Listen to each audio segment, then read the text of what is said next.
Je pense que nous souffrons beaucoup de cette dissociation entre le désir et la parole ou entre la parole et l'action.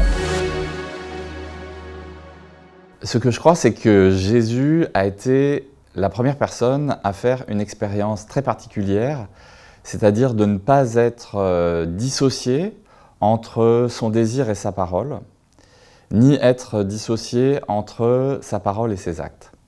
Et ça, c'est quelque chose qui constitue une ambition, à mon avis, pour toute personne chrétienne, c'est de réduire cet écart entre ce que l'on pense être bien, ce que l'on désirerait faire pour que l'humanité fonctionne mieux, et les paroles qu'on associe à ça, avec toute la tentation d'avoir des tas de contradictions au fil de notre discours et au fil du jour.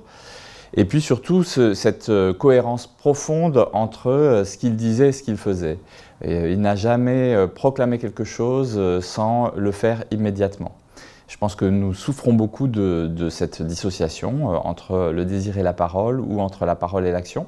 Et que ce qui fait l'action de l'Esprit du Christ aujourd'hui, c'est de nous rendre aptes à une plus grande cohérence en la matière, une plus grande synthèse, une visibilité qui soit plus harmonieuse aussi de notre présence dans la société, parce que nous faisons ce que nous disons et nous disons aussi ce que nous faisons.